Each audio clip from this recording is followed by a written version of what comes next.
La gran profecía, los elegidos y guerra de pecado contra plan divino.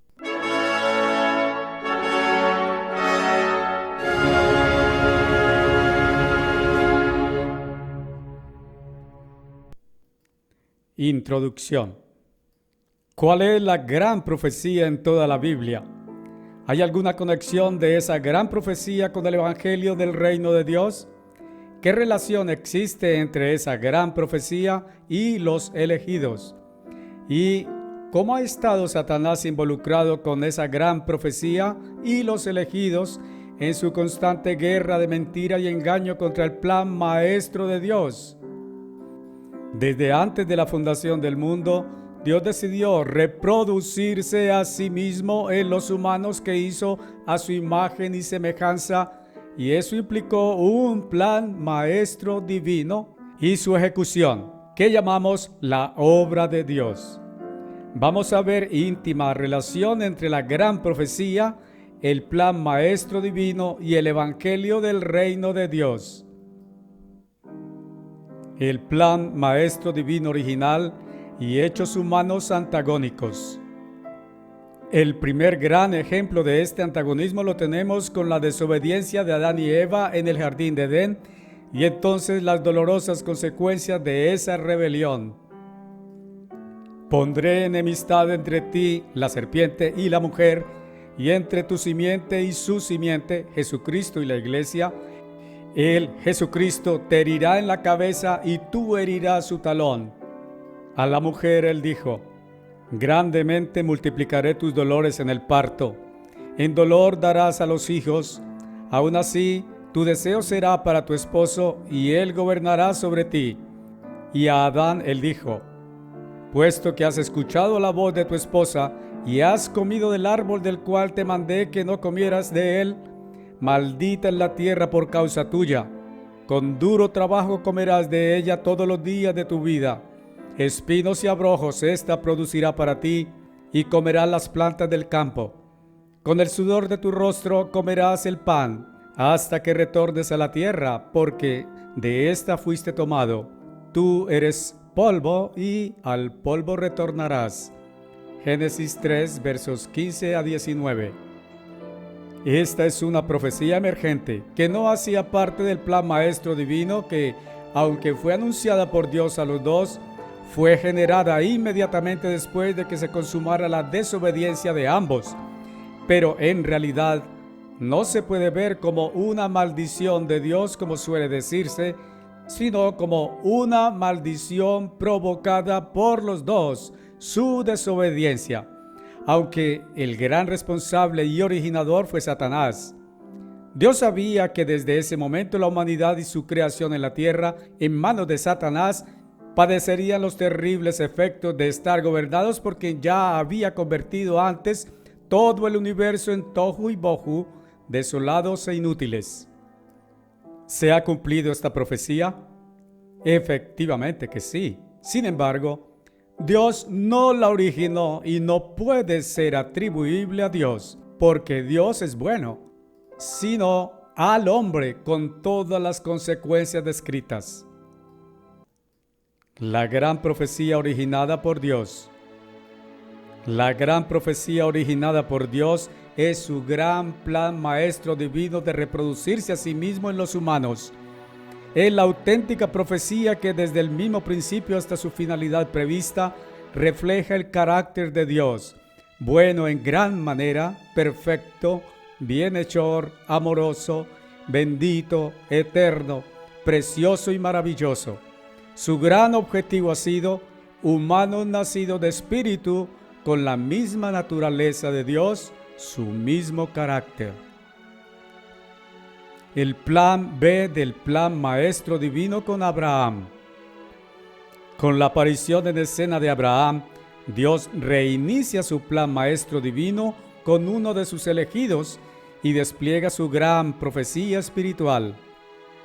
Ahora el Eterno dijo a Abraham: salid de vuestro país y de tus allegados y de la casa de tu padre hacia la tierra que te mostraré, y haré de ti una gran nación, y te bendeciré, y haré tu nombre grande, de tal forma que serás una bendición. Bendeciré a aquellos que te bendigan, y al que te maldiga maldeciré. Y por medio de ti, todas las familias de la tierra se bendecirán a sí mismas. Génesis 12, versos 1 al 3. Luego Dios comienza a entrar en los detalles más interesantes y trascendentales de su profecía sobre Abraham y su descendencia. El Eterno dijo a Abraham, después de que Lot se hubo separado de él: levanta tus ojos y mira desde el lugar donde estás hacia el norte y hacia el sur y hacia el oriente y hacia el occidente, porque toda la tierra que ves la daré a ti y a tu descendencia por siempre. Haré tus descendientes como el polvo de la tierra, de tal forma que si uno pudiera contar el polvo de la tierra, tus descendientes también podrán ser contados. Levántate, avanza a todo lo largo y ancho de la tierra, porque a ti la entregaré. Génesis 13, versos 14 a 17. Estas son bendiciones materiales. Compare estas escrituras con Génesis 3, versos 15 a 19 que ya citamos, e intente visualizar el enorme contraste ante la adversidad del primer hombre. El plan maestro divino original que Dios ofreció a Adán. Observemos que Dios ordena a Adán que llene la tierra con su descendencia, pero no se la da en propiedad. Y Dios los bendijo, y Dios les dijo: sed fructíferos y multiplicaos, y llenad la tierra y dominadla, y tened dominio sobre el pez del mar, y sobre los pájaros del aire, y sobre cada cosa viviente que se mueve sobre la tierra.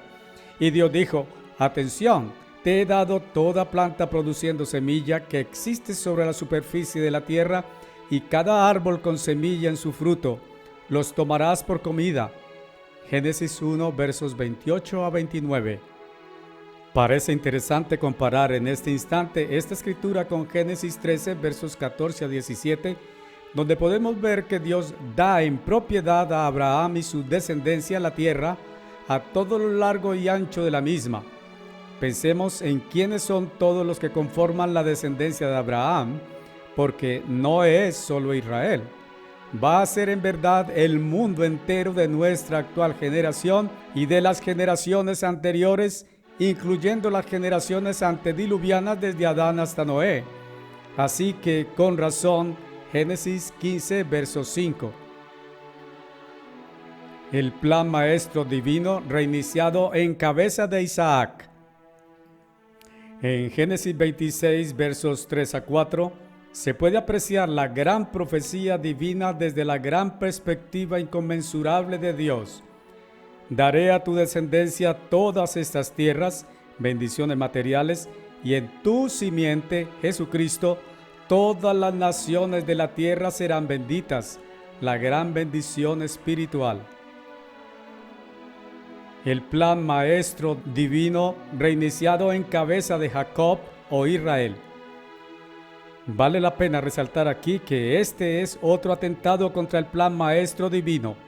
Rebeca y Jacob se confabulan para engañar a Isaac acerca de la bendición a que tenía derecho Esaú, el primogénito.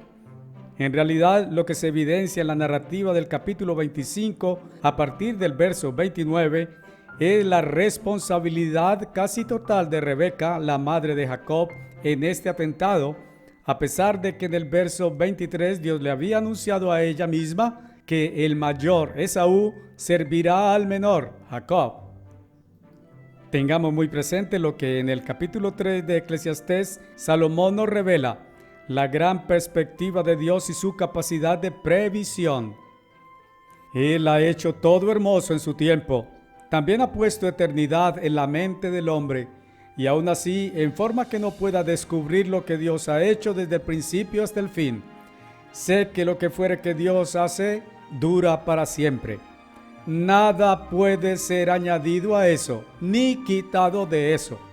Dios lo ha hecho así con el fin de que los hombres temieran ante Él. Aquello que es, ya ha sido. Aquello que ha de ser, ya ha sido. Y Dios busca lo que ha sido desechado. Versos 11 y 14 a 15. Sabía Dios desde el mismo principio de su plan maestro divino que tendría que lidiar necesariamente con mucha oposición en la tierra por parte de los hombres instigados por Satanás. ¿Capacitó Dios suficientemente a Adán sobre su grandioso plan maestro divino y sobre el gran peligro de que fuera seducido por Satanás? Es decir, ¿le predicó el evangelio del reino de Dios? Podemos apreciar y entender lo inútil que fue aquella dramática historia de Jacob cuando intentó suplantar a su hermano Esaú ante Isaac y confirmar que lo que Dios había profetizado de todas formas se cumplió en Jacob. Además, Jesucristo reveló: yo soy el Alfa y la Omega, el principio y el fin, el primero y el último. Revelación 22, verso 13. También el apóstol Pedro revela en 2 de Pedro 3, verso 8, que un día es para Dios como 1000 años y 1000 años como un día. Leamos finalmente cómo fue transmitida la gran profecía divina a Jacob. Y he aquí, el Eterno estaba en pie sobre ella, la escalera, y dijo: yo soy el Eterno, el Dios de Abraham tu padre, y el Dios de Isaac. La tierra en la cual yaces, la daré a ti y a tus descendientes, y tus descendientes serán como el polvo de la tierra, y se esparcirán al occidente y al oriente, y al norte y al sur. Y por medio de ti y tus descendientes, todas las familias de la tierra se bendecirán a sí mismas. He aquí, yo estoy contigo y te guardaré a donde quiera que vayas, y te regresaré a esta tierra, porque no te dejaré hasta que haya hecho aquello de lo cual te he hablado. Génesis 28, versos 13 a 15. Las etapas del plan maestro divino reiniciado. Tengamos presente el siguiente importante detalle. Si quisiéramos saber en detalle los principales aspectos en todo el proceso instructivo de Dios a Adán, que muy probablemente incluyó el ofrecimiento de un pacto o contrato matrimonial mismo del pueblo de Israel que vino después, para que en un futuro se convirtiera él y su descendencia en el pueblo de Dios y familia de Dios, solo tenemos que leer los detalles instructivos y promesas condicionales que Dios dio a Abraham, Isaac y Jacob, a cada uno en su tiempo. Recordemos que es con Abraham que Dios decidió reiniciar su grandioso plan maestro divino. Observemos también que el aspecto de elección de parte de Dios se evidencia en la aparición en escena de estos tres patriarcas, Abraham, Isaac y Jacob o Israel, pero es con Abraham con quien se reinicia el plan maestro divino. Abraham no aparece en el escenario bíblico por pura casualidad, sino por una orden expresa de Dios en Génesis 12, verso 1. Salid de vuestro país, de tus allegados y de la casa de tu padre, hacia una tierra que te mostraré. Por otro lado, como puede observarse desde Génesis 5, capítulo que revela cómo por la línea genealógica desde Set, hijo de Adán y Eva, pasando por 7 antiguos patriarcas, pero incluyendo aparte al justo Abel, Enos, Cainán, Mahalel, Jared, Enoc, y llegando hasta Noé, encontramos la mano divina señalando y guiando el camino hasta los 3 últimos patriarcas del Antiguo Testamento, Abraham, Isaac y Jacob, o Israel. No sin propósito, en el libro de Judas se revela: ahora Enoc, el 7º desde Adán, profetizó. También en 2 de Pedro, verso 5, se nombra Noé como el 8º. La iglesia y el plan maestro divino original.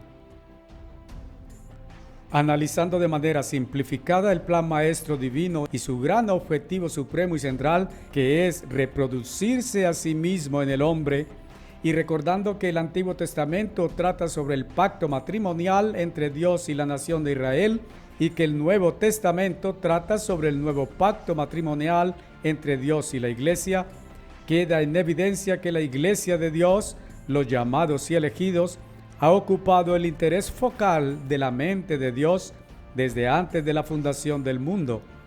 Concretamente, la iglesia de Dios en todo el plan maestro divino está predestinada a ser el liderazgo del mundo de mañana dentro de lo que va a llegar a ser la inconmensurable descendencia divina en la tierra y en el vasto universo. La Iglesia de Dios va a ser la clase gobernante del súper inmenso reino de Dios en la tierra y el universo entero por toda la eternidad. El remanente fiel de Dios, la solución a la oposición y apostasías. Reconociendo que Elohim, Dios Padre y Jesucristo, desde antes de la fundación del mundo, antes de la creación de Adán, sabía que la humanidad creada a su imagen y semejanza podría llegar a oponerse o adoptar una actitud hostil hacia su plan maestro divino por causa de Satanás el diablo, como efectivamente sucedió a partir de la rebelión de Adán y Eva, y que gracias a su inescrutable divina capacidad de previsión, pudo ver por anticipado que su poder superior sobre Satanás quedaría consumado en cada generación en aquella manada pequeña, como la llamó Jesús, su remanente fiel, que perseveraría en su fidelidad al pacto santo de entre los llamados y escogidos, a pesar de los ataques de la humanidad en general y especialmente de sus propios hermanos en la fe. De lo contrario, Jesús nunca habría podido declarar en Mateo 16, verso 18, sobre esta roca, Jesucristo mismo, edificaré mi iglesia, y los poderes de la muerte no prevalecerán contra ella. El remanente fiel de Dios, pues, tanto a lo largo del Antiguo Testamento como a lo largo del Nuevo Testamento, fue constituido por Elohim como su más interesante y preciosa reserva de sus divinos tesoros, destinado a ser modelo de fervor, iluminación, testimonio ejemplar, revelación y corona del verdadero liderazgo en el mundo, capacitado para hacer realidad el plan maestro divino hasta su consumación. Con razón, el apóstol Pablo en Romanos 9, verso 27, expuso: E Isaías clama concerniente a Israel: aunque el número de los hijos de Israel fueran como la arena del mar, solo el remanente de ellos será salvo. E Isaías predijo: si el Eterno de los ejércitos no nos hubiera dejado hijos, habríamos alcanzado a ser como Sodoma y sido hechos como Gomorra. Escrituras que hacen parecer que Dios no es bueno. En toda la Biblia nos hemos encontrado con escrituras que, al compararlas, reflejan un comportamiento o postura divina aparentemente desigual, que al final quedamos con la sensación de que Dios no siempre actúa en perfecta justicia, porque en apariencia, según como está escrito en la Biblia, Él se ha atribuido hechos de naturaleza o categoría maligna o inicua. Por ejemplo, referente al hombre de pecado o hijo de perdición de 2 de Tesalonicenses capítulo 2, en que el apóstol Pablo profetiza de la forma característica de obrar de ese hombre que, con toda injusticia engañosa entre aquellos que perecen, porque no recibieron el amor de la verdad para que pudieran ser salvos. Y por esta razón, Dios les enviará un poderoso artificio engañoso para que creyeran la mentira, para que pudieran ser condenados los que no creyeron la verdad, sino que tuvieron placer en la injusticia. Versos 10 a 12. Podemos entonces creer que en algunas ocasiones, como la de 2 de Tesalonicenses 2, Dios se comporta como engañador y generador de mentira. Comparemos ahora esto último expuesto con Deuteronomio 32, verso 4. Él es la roca, su obra es perfecta, porque todos sus caminos, sus formas de obrar, son justicia. Un Dios de verdad, exento de injusticia, justo y recto es Él. ¿Cómo explicar o entender esta aparente contradicción?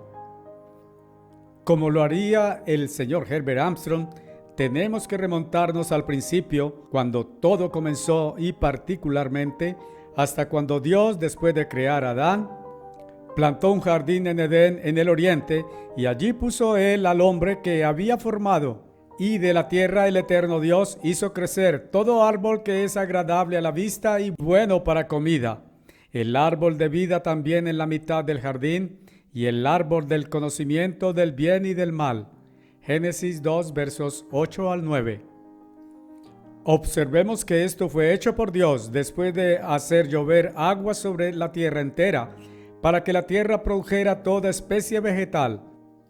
Comprendamos entonces que Dios estaba separando físicamente esta área del jardín de Edén del resto de la tierra, lo cual significaba la santidad exclusiva de este territorio y la santificación que se extendía también al primer hombre creado por Dios y que evidentemente Dios quería mantener fuera del contacto de Satanás y todo el resto de la tierra que Satanás gobernaba, puesto que Dios le había dado desde antes el dominio a los ángeles sobre toda la tierra, que era la morada de ellos.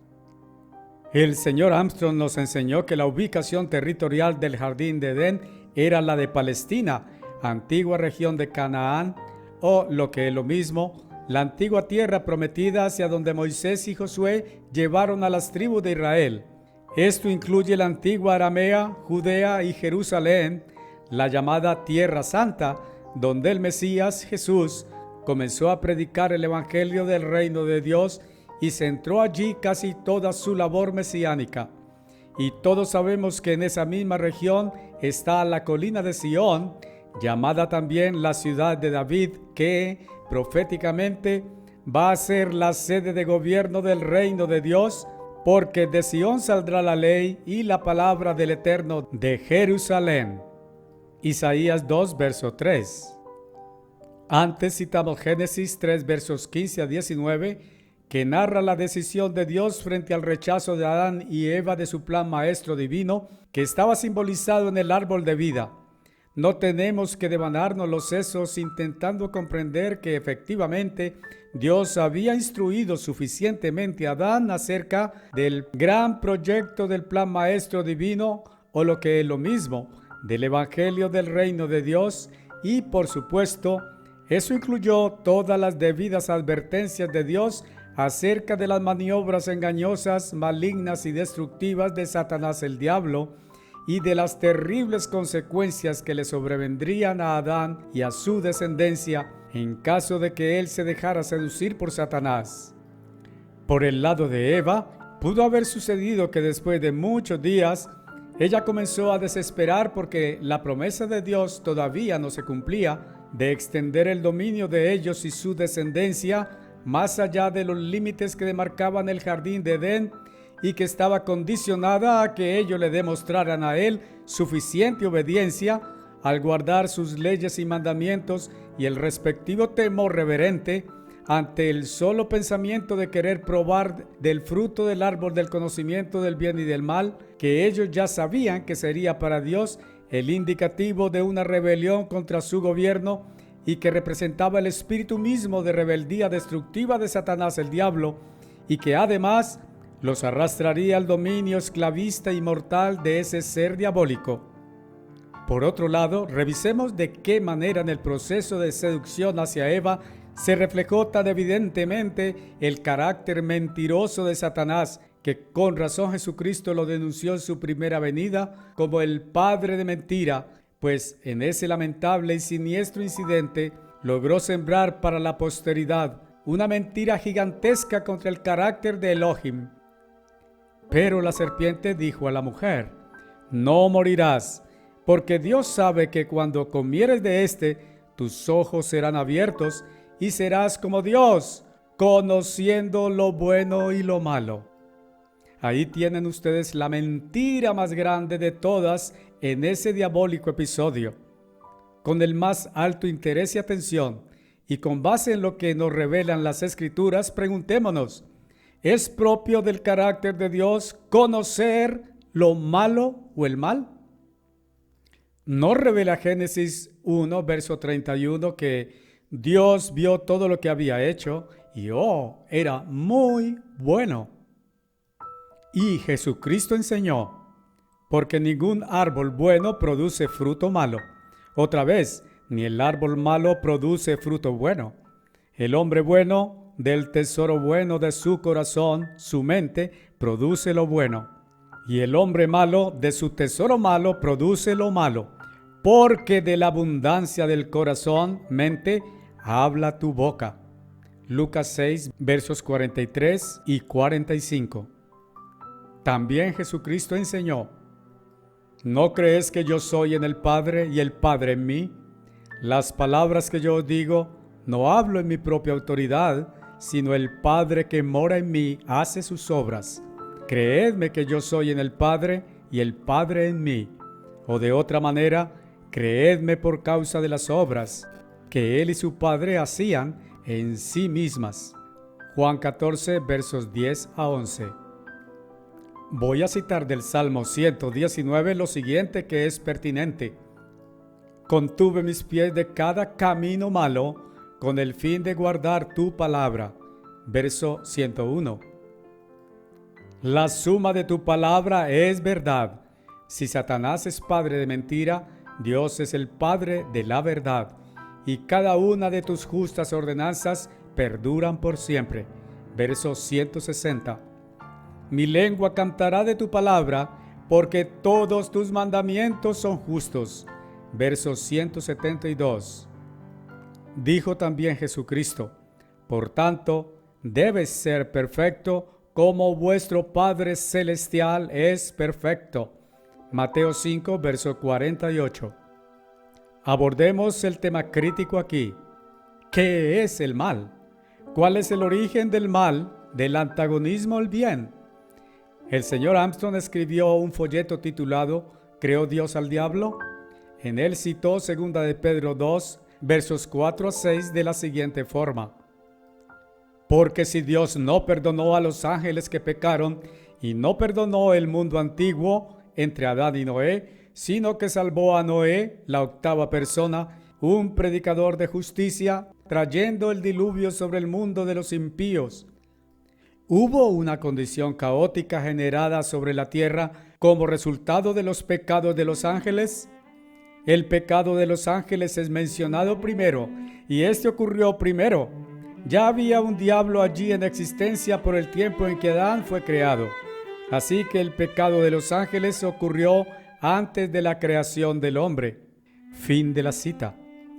Al final, el señor Armstrong concluyó: así que Dios no creó al diablo. Él creó un querubín, Lucifer, perfecto en sus caminos, pero con el poder del libre albedrío, y Lucifer se transformó a sí mismo en diablo por medio de rebelión contra el gobierno de Dios. Fin de la cita. Por lo tanto, el mal pues fue generado por Satanás a causa de su pecado de rebelión contra la autoridad y leyes y señorío de Dios. Continuando con el hilo de este tema, una vez consumada la acción de rechazo del señorío de Elohim por parte de Adán y Eva, lo cual demostró su rebelión contra Dios, Dios los expulsó de aquel jardín de Edén, que Él había hecho santo por su presencia señorial allí, que Él había decidido convertir en su sede de gobierno en la tierra eternamente, a pesar de este maligno suceso con la primera pareja humana que Él había creado. Por eso, los expulsó de ese lugar sagrado para que quedaran bajo el señorío de Satanás el diablo, quien gobernaba sobre el resto de la tierra. Por tal razón, también puso el querubín, una multitud de ángeles, para que fuera protegido de cualquier contacto con el mal. Sin embargo, planteémonos lo siguiente. A pesar de las evidencias múltiples en las Santas Escrituras del carácter perfecto, santo, justo y bueno de Dios, por alguna divina razón particular, ha podido Elohim, a lo largo de la historia del hombre, haber pensado, intencionado, decidido, llevado a cabo algún acto contrario a su naturaleza excelsa y a sus propias leyes justas. Responder afirmativamente es juzgar que Dios puede pecar, con lo cual, si eso hubiera podido ser, Dios mismo se estaría desautorizando ante los hombres y los ángeles en lo concerniente a su papel ejemplarizante, bueno, justo y perfecto. Retomando la escritura controversial presentada antes Génesis 3, versos 4 a 5, revisemos el aspecto más denigrante que Satanás usó contra el carácter de Elohim. Porque sabe Dios que cuando comieres de éste, tus ojos serán abiertos y serás como Dios, conociendo lo bueno y lo malo. La Iglesia de Dios ha estado bien familiarizada con el lenguaje típicamente bíblico cuando se ha usado la palabra conocer. Por ejemplo, Génesis 4, verso 1. Conoció Adán a su mujer Eva, la cual concibió y dio a luz a Caín. Primera de Reyes 1, verso 4. La joven era hermosa. Ella abrigaba al rey y lo servía, pero el rey nunca la conoció. Nunca tuvo intimidad sexual con ella. Mateo 1, versos 24 a 25. Cuando despertó José del sueño, hizo como el ángel del Eterno le había mandado y recibió a su mujer, María, pero no la conoció hasta que dio a luz a su hijo primogénito y le puso por nombre Jesús. Por supuesto que bíblicamente la palabra conocer ha sido usada también para referirse a la acción de saber más de algo o alguien en el sentido informativo. Pero además de entenderse como se ha aplicado en los 3 ejemplos antes citados, también se interpreta como la acción investigativa que alguien lleva a cabo alrededor de un objeto o sujeto con el fin de conocerlo mejor o conocerlo a cabalidad, lo cual implica una cada vez más estrecha relación con el objeto o sujeto investigado. La declaración de Satanás a Eva de que ella sería como Dios, conociendo lo bueno y lo malo, implica entonces no simplemente que Elohim no hubiera conocido pasivamente y teóricamente el mal al ser testigo del gran desastre causado por Satanás, no solo sobre su creación material, sino también sobre él mismo y 1/3 de los ángeles que lo siguieron. Implicaba que Elohim había tenido una estrecha y activa relación con el mal en sí mismo o con lo malo.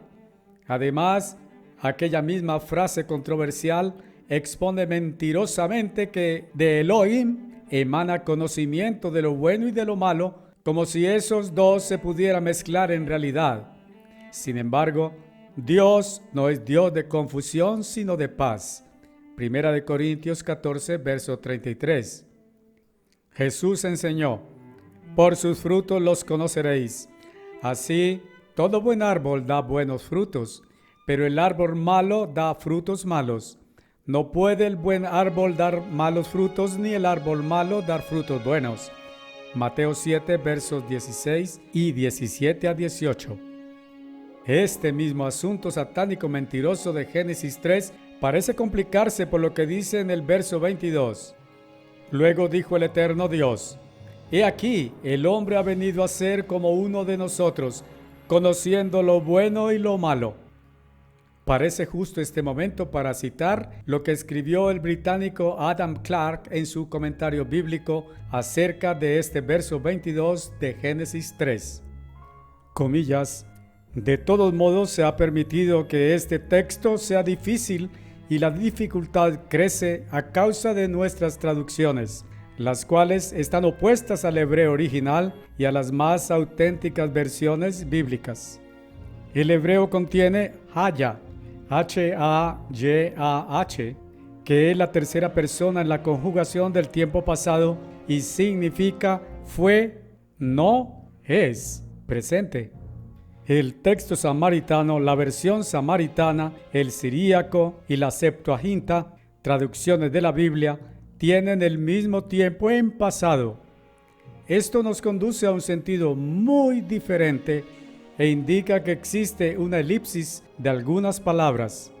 La elipsis es un recurso literario que se usa en el lenguaje que consiste en omitir una o varias palabras en una oración porque se sobreentienden en esa misma oración para hacer el lenguaje más dinámico y fluido, que deben aquí ser suplidas con el fin de hacer el sentido completo. Un hombre muy sabido ha aventurado el siguiente parafraseado que no debería ser considerado con ligereza. Comillas: y el Señor Dios dijo: el hombre que era como uno de nosotros en pureza y sabiduría, está ahora fracasado y despojado de su excelencia. Él ha añadido al conocimiento de lo bueno el conocimiento del mal por su transgresión. Este parece ser el sentido más natural del verso 22 aquí. Otros imaginan que las palabras son habladas irónicamente. Fin de la cita. Sin embargo, Adam Clarke descartó esta posibilidad irónica por parte de Dios porque afirmó él que no es propio del carácter de Dios usar la ironía contra un ser humano.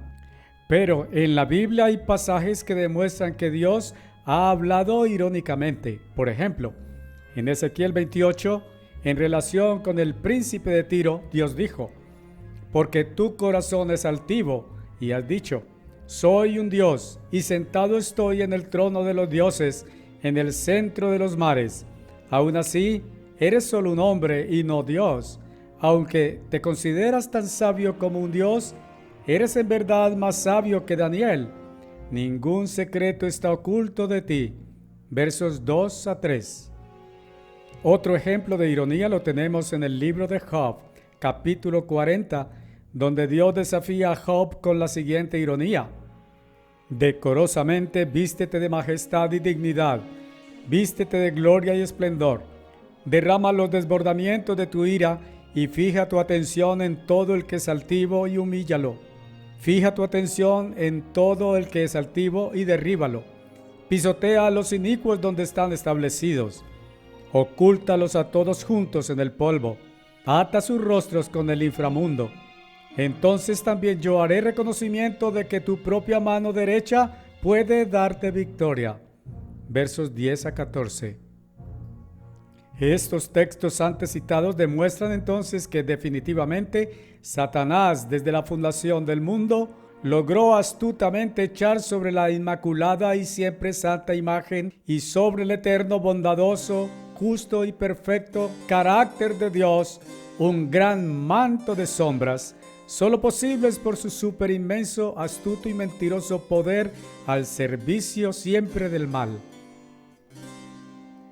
¿Por qué algunos aseguran que el Dios del Antiguo Testamento era malo, violento y cruel?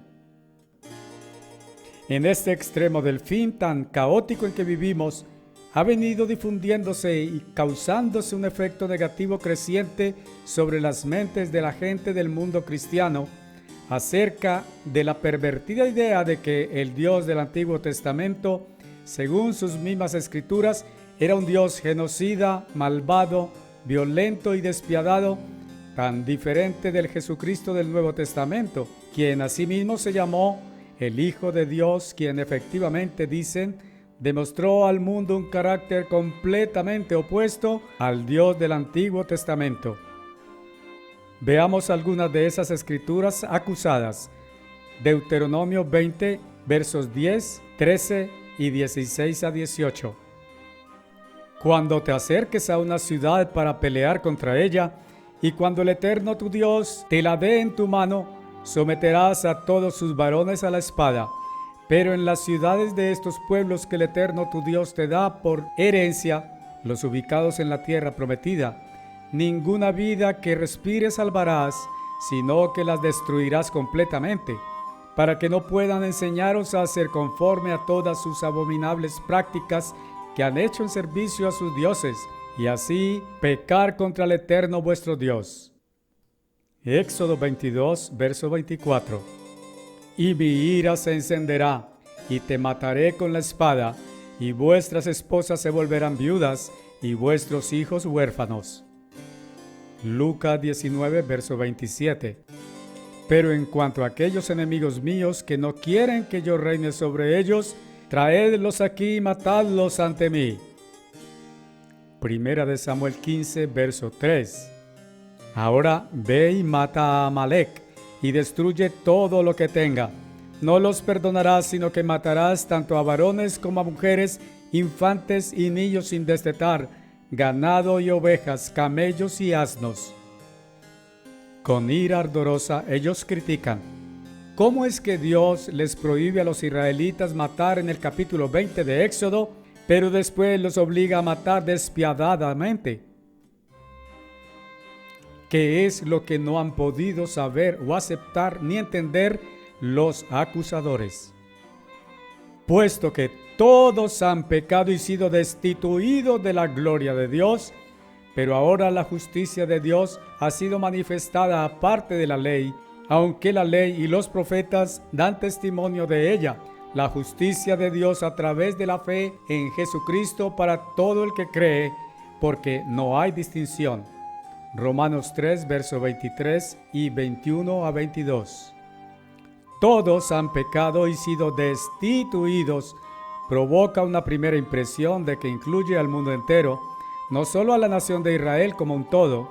Y efectivamente así es, porque recordemos que el apóstol Pablo se está dirigiendo a las gentes que hacían parte o que estaban bajo dominio del imperio romano, que eminentemente era un imperio pagano que pretendía el dominio del mundo entero. Pero yendo al origen del problema, y como muy bien lo explicaba el señor Armstrong, la humanidad entera que ha existido sobre la tierra y que ha sido descendencia de Adán y Eva, a causa del pecado de rebelión de Adán, a quien antes Dios le había advertido del peligro de muerte sobre él y su descendencia si se decidiera por el gobierno de Satanás, había quedado también destituida de la gracia divina de la vida, que era la bendición a la cual él siempre les había animado a mantener como la joya más preciosa de su existencia. Y el apóstol Pablo tiene mucho más que enseñar a los romanos sobre la historia de la humanidad y del trágico destino por el que se ha aventurado.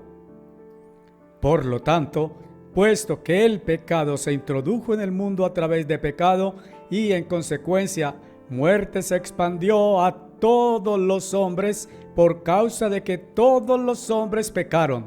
El pecado, de hecho, estaba en el mundo antes de que la ley fuera dada. Pero el pecado no cuenta donde no hay ley. Aún así, muerte reinó desde Adán hasta Moisés. Romanos 5, versos 12 a 14. En síntesis, la humanidad entera se destituyó a sí misma, quedó desconectada de Dios y quedó desde entonces bajo sentencia de muerte. Dicha sentencia es simplemente un acto solemne de Dios a manera de memorial que ha de recordar a cada humano que la muerte declarada en la sentencia fue provocada por los hombres mismos y no por Dios. Dios y sus leyes activas en su creación.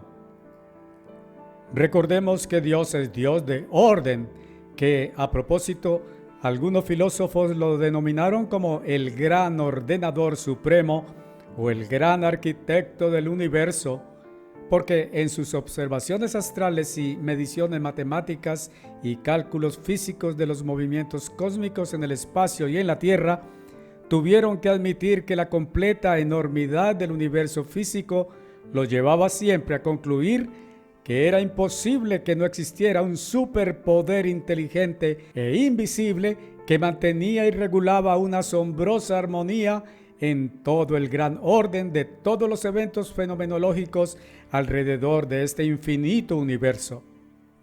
Por el lado de la astronomía y del mundo científico, ellos han tenido que admitir, a partir de sus experimentos y análisis, que existen inmutables leyes en el universo que dejan la sensación de que, en principio, ese gran cuerpo de leyes ejercen unos efectos regulatorios que son los que hacen posible el orden y el mantenimiento de todo lo que vemos o conocemos.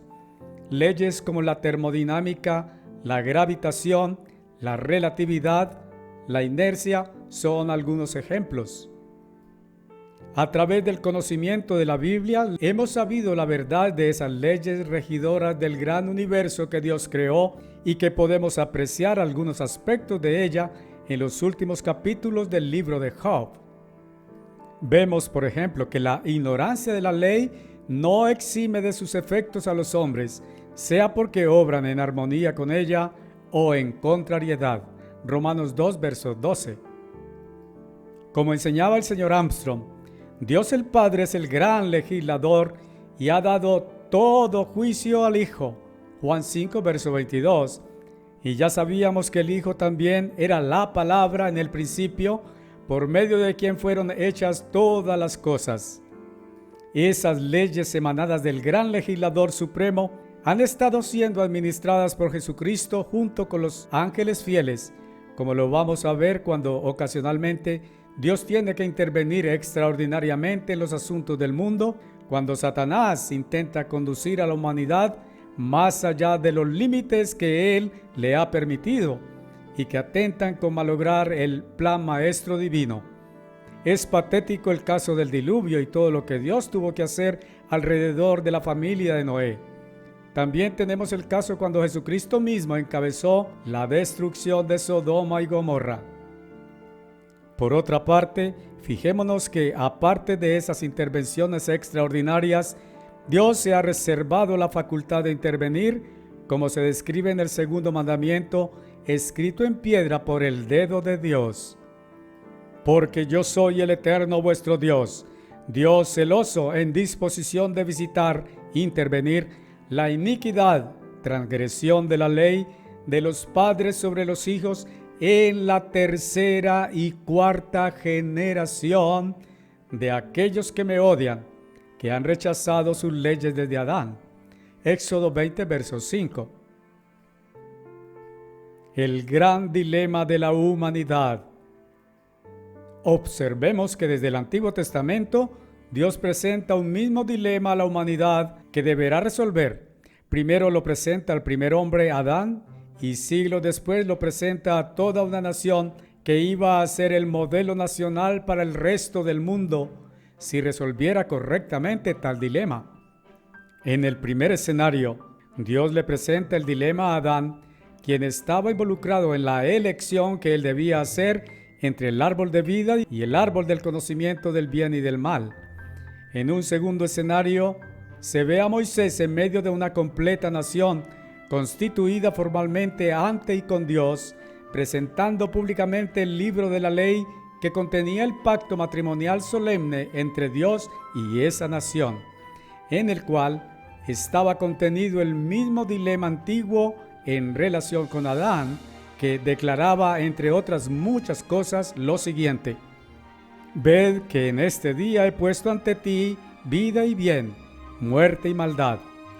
Si obedeciera los mandamientos del Eterno vuestro Dios, que yo te mando en este día, por medio de amar al Eterno vuestro Dios, caminando en sus caminos y guardando sus mandamientos y sus estatutos y sus ordenanzas, entonces vivirás y te multiplicarás, y el Eterno vuestro Dios te bendecirá en la tierra a la cual estás entrando para tomar posesión de ella.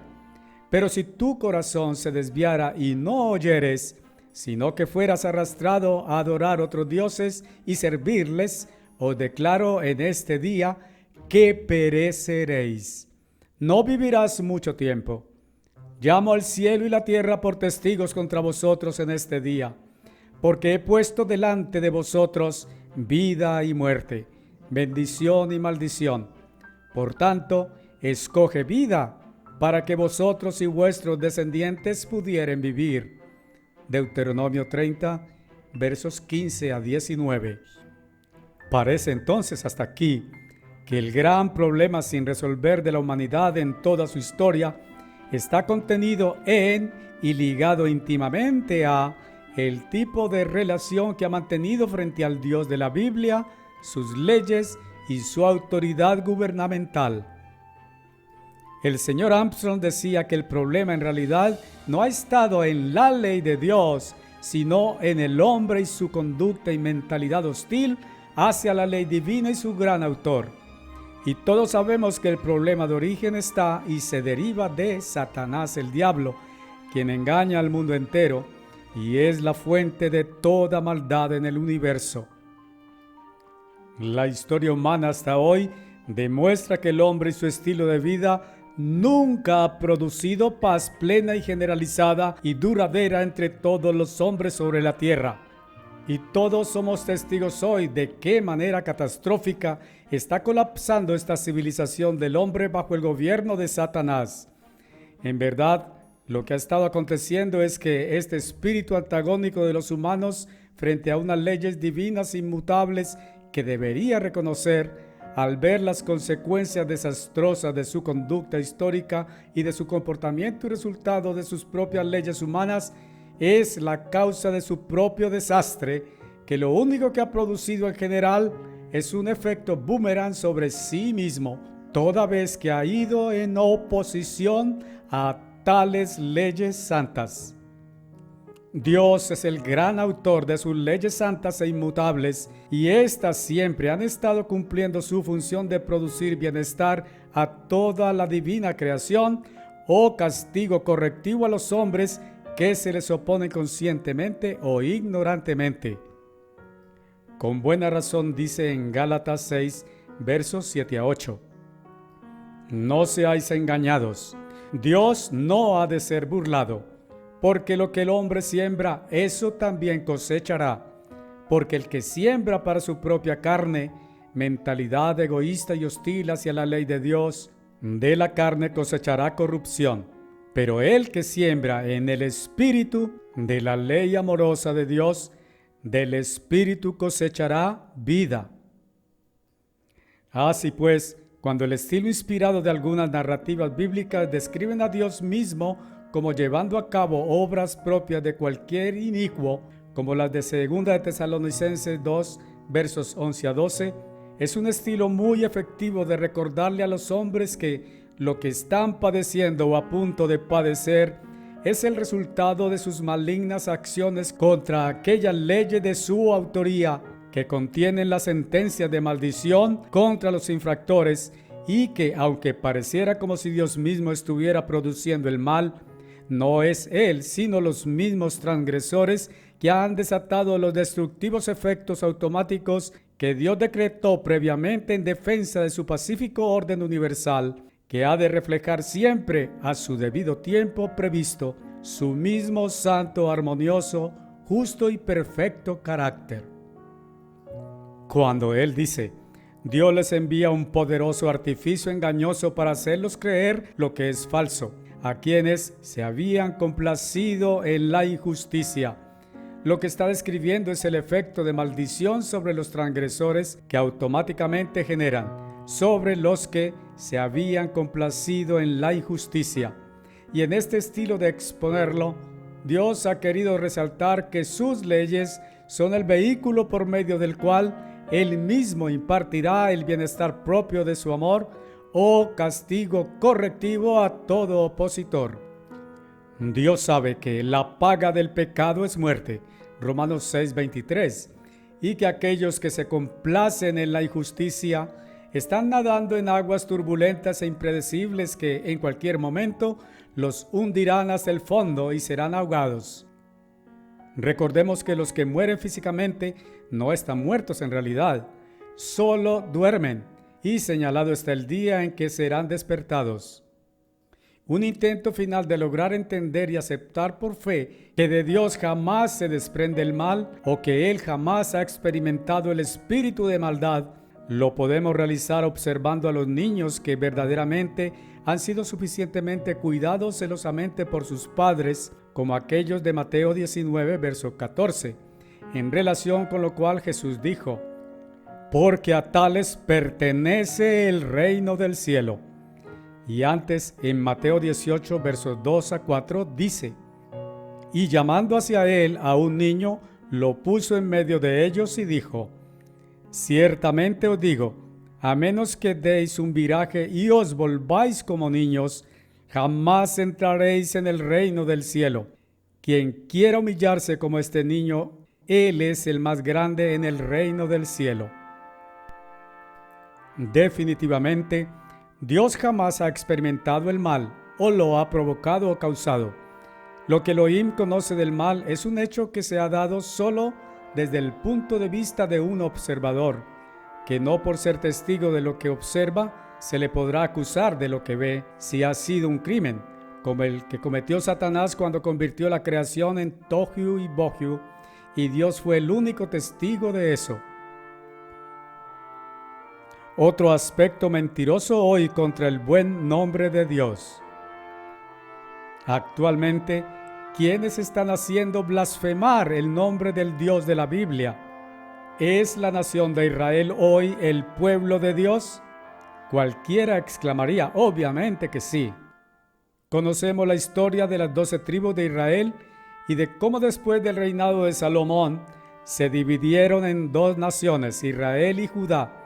También sabemos que Dios constituyó con los levitas y Aarón una clase sacerdotal que representaba a todos los primogénitos del pueblo de Israel y eran las primicias que constituyeron una especie de iglesia de Dios en el desierto. Por supuesto que Dios constituyó a la nación de Israel como su pueblo santo, que estaba destinado a ser el pueblo modelo entre las naciones paganas y que anunciaría el buen carácter del Dios de la Biblia al resto del mundo con la publicación del Evangelio del Reino de Dios. ¿Son todos los descendientes de Israel los hijos de la promesa que Dios hizo a Abraham y a su descendencia? Y el apóstol Pablo lo expone claramente.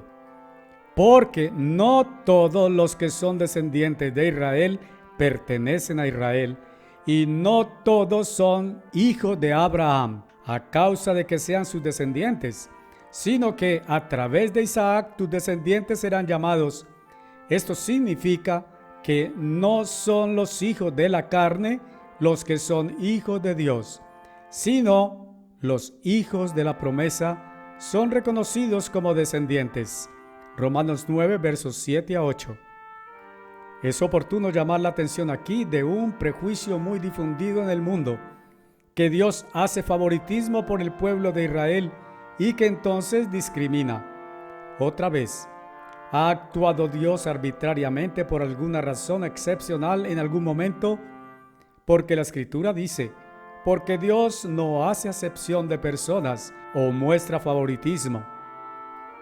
Romanos 9, versos 14 a 16 dice, ¿qué diremos entonces? ¿Hay injusticia de parte de Dios? De ningún modo, porque Él dice a Moisés, tendré misericordia en relación con quien yo tenga misericordia, y tendré compasión en relación con quien yo tenga compasión. Así que no depende de la voluntad o accionar del hombre, sino que depende de la misericordia de Dios. Ante escrituras como estas, alguno concluiría que evidentemente Dios, en su omnipotencia, por alguna buena razón, decide prodigar su misericordia especialmente a unos. Sin embargo, el gran tema de Pablo en este capítulo de Romanos, incluyendo los capítulos 10 y 11, es la iglesia de Dios y su plan maestro divino de reproducirse a sí mismo en la humanidad. Se trata de los elegidos desde antes de la fundación del mundo, las primicias santas, el buen olivo. Así que su misericordia y compasión es exclusivamente en relación con sus predestinados y elegidos que mediante su obediencia en el tiempo se convierten en su remanente. Con razón sigue Pablo exponiendo en versos 22 a 27. ¿Qué es si Dios, deseando mostrar su ira y hacer conocido su poder, ha endurecido los vasos de ira, la humanidad inconversa y en pecado, con mucha paciencia, hechos para destrucción, que es lo que causa la transgresión de sus leyes, con el fin de hacer conocidas las riquezas de su gloria en favor de los vasos de misericordia, los elegidos, los cuales Él ha preparado de antemano para gloria, inclusive nosotros, los que Él ha llamado, no de los judíos solamente, sino también de los paganos, como de hecho Él dice en Oseas, aquellos que no eran mi pueblo, llamaré mi pueblo, y aquella que no era amada, llamaré mi amada. Y en el mismo lugar donde fue dicho a ellos, los israelitas, no eres mi pueblo. Oseas 1, verso 10. Serán llamados hijos del Dios viviente. E Isaías clama concerniente a Israel. Aunque el número de los hijos de Israel fuere como la arena del mar, solo un remanente de ellos será salvo. Y así ha sido efectivamente, según demuestran los hechos históricos y presentes. el sistemático comportamiento antagónico de las 12 tribus de Israel contra el Dios de la Biblia y sus leyes eternas y santas. Tribus que el señor Armstrong identificó en su libro Estados Unidos y Bretaña en profecía, que los han llevado a convertirse en acérrimos enemigos del Evangelio y del camino de vida que Jesucristo enseñó al mundo entero, que son los mismos que hicieron matar sin piedad al Mesías, y en lugar de haberse convertido en modelo de conducta en el mundo, siguen obrando tan impíamente que se han convertido en realidad en un escandaloso modelo de barbarie, corrupción moral, genocidio y crueldad, y siguen afectando monstruosamente las vidas de millones y millones de familias que solo pueden atribuir sus despiadadas acciones como propias de Satanás mismo. Por supuesto que los principales responsables ante el juicio de Dios son los líderes y gobernantes británicos y norteamericanos, seguidos por el liderazgo de la nación judía. Hoy día, increíblemente, las naciones que Dios había elegido como las herederas de las bendiciones de la primogenitura del pueblo de Israel, Estados Unidos y Bretaña, se convirtieron en el gran imperio mundial que tenemos hoy y que tiene sitiado y secuestrado al mundo entero a través de 1. Sus muchas bases militares que astuta y geoestratégica y favorablemente tienen ubicadas mundialmente. 2. Un gran y complejo aparataje de inteligencia militar abierta y secreta según su conveniencia, como la CIA, el Pentágono, el FBI, etc. 3. Un complejo despliegue de organizaciones financieras internacionales como el Fondo Monetario Internacional, la Reserva Federal, el Banco Central Europeo y los bancos centrales de cada nación del mundo, con los cuales controla el sistema monetario mundial con predominio de su moneda sin fondos, que es el dólar, que con medidas imponentes de control coactivas, extorsivas, restrictivas o de censura, obliga a los usuarios de su sistema imperial, que son los países extorsivamente obligados a endeudarse, a someterse a sus condiciones históricamente abusivas. 4. Un sinnúmero de acciones políticas y comerciales que acompañan con continuados asaltos de tomas de poder en muchas soberanías nacionales de países extranjeros que nunca han podido hacerle frente a su monstruosamente gigante aparato militar industrial que obra siempre a través de chantaje. 5. Aplican doctrinas de guerra denominadas como armas silenciosas para guerras tranquilas, que significa que muchas de sus acciones criminales las llevan a cabo secretamente y respaldadas por un mar de propaganda desinformativa y de control de los principales medios de comunicación en el mundo. Alguien los ha denominado como los más grandes mercaderes de la muerte en el mundo. Si alguien ingenuamente sigue dudando de la existencia de Satanás, el diablo y sus huestes de maldad, porque piensa que como no lo puede ver, es muy probable que sea un simple mito de la gente, ahora tiene la oportunidad de verlo con sus propios ojos, encarnado en lo que hacen los líderes de Estados Unidos, Bretaña y la nación judía. Pero, como dice la Escritura, Dios y sus leyes no puede ser burlado, y por lo tanto, este gran imperio anglosajón ha ido tan lejos del favor de Dios que, como había advertido Dios a través de sus leyes y profetas, si ellos optaran por el camino de rebelión, Él los entregaría en manos de extranjeros, como en realidad sucedió cuando fueron llevados cautivos fuera de su patria. Sin embargo, aprendimos del señor Armstrong el principio de dualidad de muchas profecías, por lo cual supimos que en el tiempo del fin, Estados Unidos, Bretaña y la nación judía de Palestina caerían en cautiverio y desolación otra vez por parte de sus enemigos.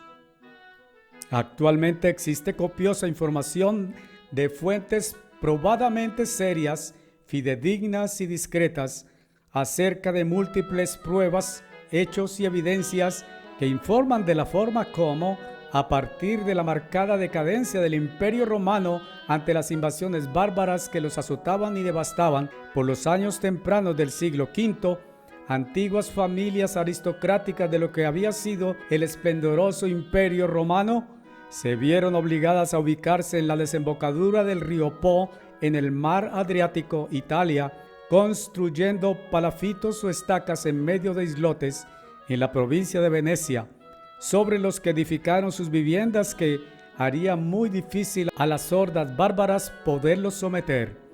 En el siglo IX, a cambio de su apoyo al Imperio Bizantino en la guerra contra los normandos, este se vio obligado a reconocer su independencia, convirtiéndose en la Serenísima República de Venecia.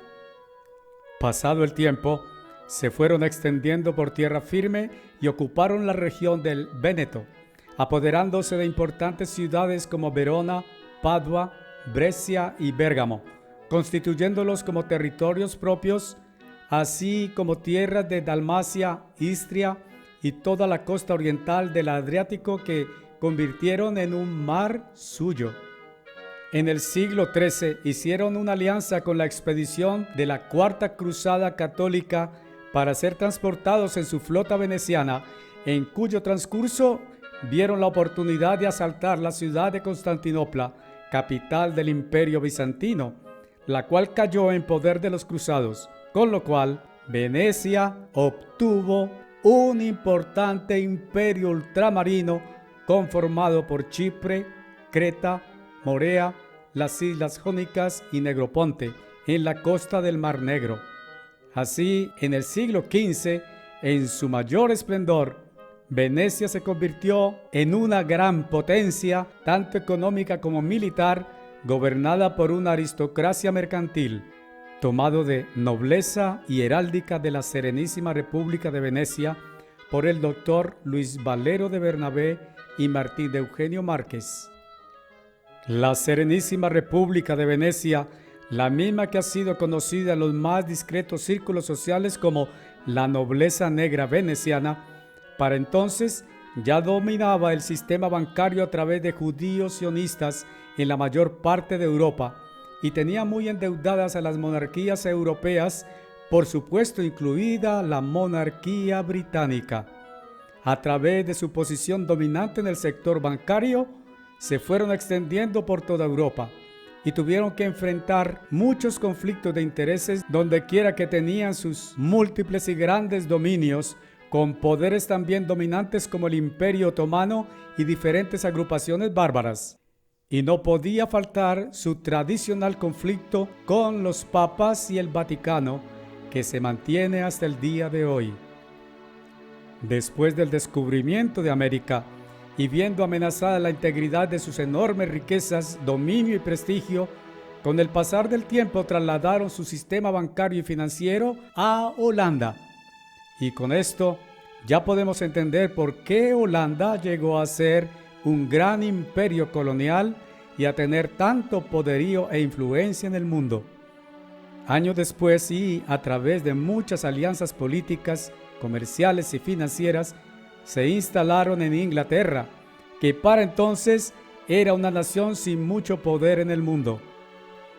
Instalada la nobleza negra veneciana en Escocia principalmente, desde allí comprometieron a la monarquía anglosajona, que estaba en una crítica situación financiera, con grandes préstamos financieros para paliar la crisis que, con el pasar de los años y junto con los muchos eventos de conflicto que por lo regular se generan alrededor de una monarquía en crisis, la monarquía inglesa fue quedando en manos de esta nobleza negra, heredera del antiguo Sacro Imperio Romano, la cual, por medio de grandes instituciones políticas y organizaciones industriales, comerciales, de inteligencia y financieras a nivel mundial, ejerce dominio y control del mundo de hoy.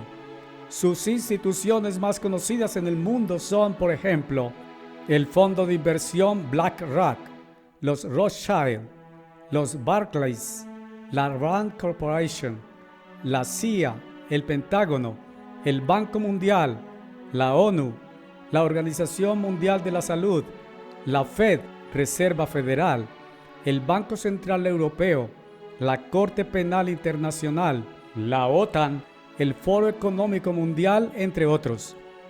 Por supuesto, es la nobleza negra la que, usando el supuesto poderío propio del Imperio Británico primero y luego el supuesto poderío propio del Imperio de los Estados Unidos, la que ha venido controlando al mundo entero. En realidad, los Estados Unidos y Bretaña, como naciones, han sido convertidas en los peones del gran ajedrez de guerra de la nobleza negra veneciana, que nunca se ha dado a conocer abiertamente y que, por supuesto, entre su membresía de hoy tiene, por ejemplo, la familia del actual rey Carlos III de Inglaterra y, por seguro, algunas familias estadounidenses. Es decir, los más grandes líderes actuales representativos de los Estados Unidos y Bretaña, Manasés y Efraín, naciones poseedoras de la primogenitura o de las promesas del Dios de la Biblia a sus patriarcas Abraham, Isaac e Israel, paradójicamente son parte hoy del misterio babilónico que ha estado muy urgido de restablecer en el mundo el omnipotente Sacro Imperio Romano, que hoy llama la Unión Europea. Hoy día, un sector de esas familias venecianas controla completamente el Vaticano y ha estado en conflicto con el resto de la nobleza negra que pertenece a la más antigua generación, familias de tendencia laica. Ambos sectores en conflicto. Esto hace evocar la estatua en el sueño del profeta Daniel con sus dos patas. Son los que controlan fundamentalmente el mundo de hoy con un objetivo globalista, unipolar, al estilo del antiguo Imperio Romano, con un solo tirano en el poder. De otra parte, somos testigos hoy del surgimiento de un gran bloque de poder geoestratégico en el mundo con un concepto político completamente opuesto, llamado plurinacionalista, pluripolar, conformado por el grupo de los BRICS, Brasil, Rusia, India, China, Sudáfrica y otros recientemente. Lo más revelador para la Iglesia de Dios de esta generación del fin es que, aunque en conflicto, estos dos bandos superpoderosos de la nobleza negra veneciana han estado detrás de su más ambicioso proyecto mundial, la Unión Europea, que sabemos encarna el profetizado Sacro Imperio Romano a revivirse, que va a enfrentar directamente al mismo Jesucristo, que vendrá con poder y gran gloria, que es el único que podrá vencer este gran engendro trinitario de maldad, gobernado por el dragón, la bestia y el falso profeta, los cuales ya sabemos que serán lanzados finalmente al lago de fuego y azufre. El actual genocidio que está ejecutando la nación judía de Israel contra los gazatíes de Palestina a la vista del mundo entero está haciendo blasfemar o poner en entredicho el buen nombre y carácter del Dios omnipotente de la Biblia por parte de millones de personas, porque se reconoce mundialmente que ellos son descendientes del mismo linaje de donde provino el Mesías profetizado en el Antiguo Testamento en su primera venida. Todo esto nos debería poner muy serios, pensando y comprendiendo cada vez mejor por qué y cómo será manifestada la ira de Dios profetizada durante la gran tribulación, que tendrá dos fases. La primera, que durará 2 años y medio, el martirio de santos, y la segunda, que durará 1 año, que está descrita como el día del Señor, antes del cual Dios intervendrá para sellar a los 144,000 y la gran multitud innumerable que será protegida por Dios durante el año que dura el día del Señor. El aspecto controversial de Romanos 10 y 11. Por parte de algunos ministros de las iglesias de Dios en la actualidad, se ha asumido en términos generales que las veces que Dios en el libro de Romanos, capítulos 9 al 11, atribuyéndose ser el causante o generador de la dureza, ceguera, adormecimiento, embriaguez o no entendimiento del pueblo de Israel frente a la justicia de Dios o sus leyes, es porque Él así lo decidió y planificó desde el principio cuando diseñó su plan maestro divino, lo denominan ingeniería divina. Resulta muy extraño, sin embargo, que no hacen alusión a las múltiples escrituras, tanto del Antiguo Testamento como del Nuevo Testamento, que exponen una realidad histórica muy distinta, en el sentido de que fueron la constante rebeldía y adicción idolátrica de los israelitas las que les acarrearon una serie de maldiciones que sufren hasta el día de hoy y que corresponden a las condiciones y advertencias contenidas en el pacto solemne y escrito que ellos y Dios, a través de Moisés, sellaron con sangre en el monte Sinaí. Aunque pareciera que cuando uno va leyendo estos capítulos de Romanos, se ve a Dios declarando, por ejemplo, que Él les da a los israelitas un espíritu de estupor, ojos para que no vieran y oídos para que no oyeran. Romanos 11, verso 8. Previamente, Pablo había señalado la causa y el causante en Romanos 10, 16. Pero no todos ellos obedecieron. Y después en Romanos 11, verso 28, en cuanto al Evangelio, ellos son enemigos de Dios. Al principio del capítulo 10, Pablo expone más detalles para entender que no es ingeniería de Dios. Hermanos, el deseo de mi corazón y oración a Dios por ellos es que puedan ser salvos. Doy testimonio de que tienen celo por Dios, pero no es iluminado, inspirado, porque siendo ignorantes de la justicia que viene de Dios y buscando establecer la suya propia, no se sometieron a la justicia de Dios, porque Cristo es el fin, el objetivo de la ley, para que todo el que tenga fe pueda ser justificado. Versos 1 a 4. En verso 19, Pablo expone la almendra clave de todo el problema de Israel. Otra vez pregunto, ¿no entendió Israel? Debo hacer un paréntesis aquí para informar que aquellos ministros que han enseñado que el problema de Israel es ingeniería de Dios, también han asumido que puesto que esto era ingeniería de Dios, era y es imposible que ellos alguna vez lograran entender la justicia de Dios, es decir, los israelitas.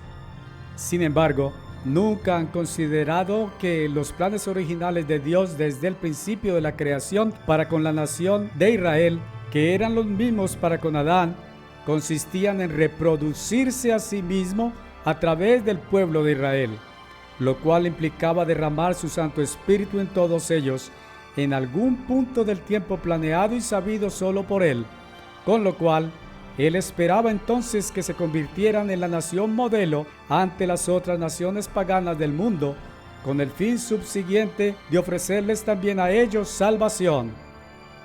Continuando en el verso 19 dice, primero Moisés dice, te haré celoso de aquellos que no son una nación de Dios, con una nación necia, no elegida, te provocaré a ira. Entonces Isaías es tan desafiante para decir, he sido hallado por aquellos que no me buscaban, pero que ante la rebelión de Israel, Dios tuvo que incluir dentro de sus elegidos. He hecho presencia, derramó en ellos su Santo Espíritu, en aquellos que no preguntaban por mí. Pero de Israel él dice, todo el día he extendido mis manos hacia un pueblo desobediente y contrario. Como si todo lo expuesto no fuera suficientemente revelador de lo que ha sido la triste realidad alrededor del pueblo de Israel, Pablo cita del Salmo 69, en el que el rey David clama a Dios por su salvación, porque son tanto sus enemigos como los cabellos de su cabeza, y luego identifica quiénes son sus enemigos en verso 8. Me he convertido en un extraño a mis hermanos, los israelitas, un extranjero a los hijos de mi madre. Recordemos que David era conforme al corazón de Dios, y por esa razón el apóstol cita ese salmo asumiendo que esos mismos enemigos de su propio pueblo de Israel son enemigos de Dios, como sigue en verso 9. Que su mesa se convierta en red y trampa, un insospechado paso en falso, y retribución para ellos. Que sus ojos sean oscurecidos de tal forma que no puedan ver, y doblen sus espaldas como esclavos por siempre. Pero citemos algo más que sigue en el Salmo 69. Agrégales castigo sobre castigo, que no sean declarados inocentes por ti, que sean borrados del libro de los vivientes, que no estén involucrados con los justos. Versos 27 a 28. Consideremos que esto fue lo que salió del corazón de Dios contra el pueblo de Israel, que una vez fue su pueblo. Esa es la triste realidad hasta el día de hoy. Pero todos sabemos que después del terrible castigo que tendrán que sufrir, Dios los reinjertará en el buen árbol de olivo.